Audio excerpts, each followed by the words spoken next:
नमस्ते। आज हम बात करने वाले हैं अपाची कैसेंड्रा के बारे में। एक ऐसा जबरदस्त डेटाबेस जो आजकल की बड़ी-बड़ी हमेशा चलने वाली एप्लीकेशंस की रीढ़ की हड्डी है। मतलब इसे बनाया ही गया है जीरो डाउन टाइम के लिए।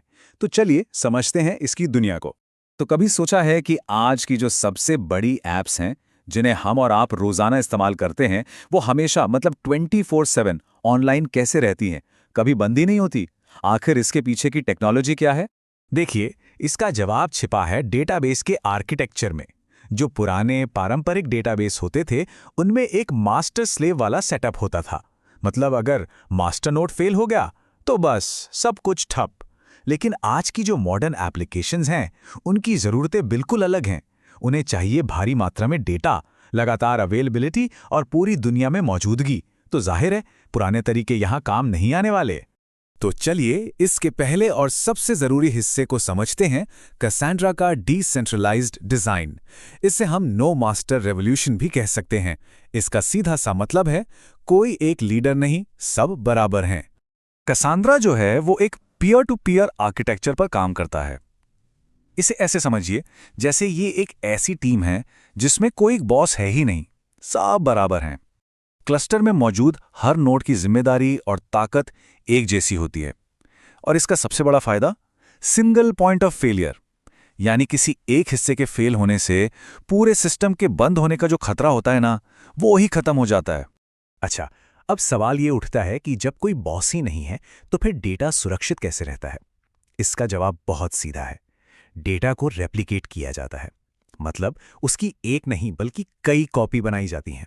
और डेटा की कॉपी बनाने के जो फायदे हैं वो जबरदस्त हैं। इससे सिस्टम में रिडंडेंसी आती है। मतलब अगर एक नोड किसी भी वजह से बंद हो भी जाए तो कोई बात नहीं, डेटा कहीं और एकदम सुरक्षित रहता है। ये सिस्टम को हाई फॉल्ट टॉलरेंस देता है, परफॉर्मेंस को कहीं बेहतर बनाता है और हाँ, किसी बड़ी आपदा की सिचुएशन में रिकवरी को भी बहुत आसान कर देता है। कैसेंड्रा की एक और बहुत ही दिलचस्प चीज है, वो है ट्यूनेबल कंसिस्टेंसी। ये डेवलपर्स को एक आज़ादी देती है। आज़ादी इस बात की कि वो डेटा कंसिस्टेंसी और सिस्टम की अवेलेबिलिटी के बीच एक बैलेंस बना सकें। मतलब उन्हें ये तय करना होता है कि क्या हर बार सबसे नया, सबसे अपडेटेड डेटा मिलना ज़रूरी है या फिर सिस्टम का हमेशा जवाब देना ज़्यादा ज़रूरी है। ये एक ट्रेड ऑफ है। चलिए इसे इस चार्ट से समझते हैं। यहाँ देखिए, एक तरफ है वन लेवल, ये सबसे तेज है पर कंसिस्टेंसी थोड़ी कम है। दूसरी तरफ है ऑल लेवल, जो सबसे ज्यादा कंसिस्टेंट है लेकिन हाँ, थोड़ा धीमा है। और इनके बीच में आता है कोरम, जो एक तरह का बैलेंस्ड रास्ता है। तो डेवलपर्स अपनी एप्लीकेशन की जरूरत के हिसाब से इनमें से कोई भी चुन सकते हैं। ठीक है, तो चलिए अब दूसरे हिस्से पर चलते हैं। अब हम ये देखेंगे कि कैसेंड्रा स्पीड के लिए डेटा को ऑर्गेनाइज कैसे करता है। मतलब ये इन्फॉर्मेशन को लिखता और फिर उसे ढूंढता कैसे है। यहाँ पे जो सबसे जरूरी कॉन्सेप्ट है वो है पार्टीशन की। आप इसे डेटा का एड्रेस या कह लीजिए पिन कोड समझ सकते हैं। यही वो चीज़ है जो तय करती है कि डेटा का कोई खास टुकड़ा क्लस्टर के किस नोड पर जाकर स्टोर होगा। एकदम पोस्टमैन की तरह ये डेटा को उसकी सही जगह पहुंचाता है। तो देखिए, प्राइमरी की के दो हिस्से होते हैं। पहला तो है पार्टीशन की, जो ये बताता है कि डेटा को किस नोड पर जाना है। और दूसरा है क्लस्टरिंग की, जो वैसे ऑप्शनल है और ये तय करता है कि एक पार्टीशन के अंदर डेटा किस ऑर्डर में, किस क्रम में स्टोर होगा। ये दोनों मिलकर डेटा को बहुत ही कुशलता से ऑर्गेनाइज करते हैं। तो अब सवाल आता है कि जब कोई डेटा कैसेंड्रा में लिखा जाता है तो उसका सफ़र असल में होता कैसा है। ये एक बहुत ही स्मार्ट प्रोसेस है। आइए देखते हैं। ये पूरी प्रोसेस 3 आसान स्टेप्स में होती है।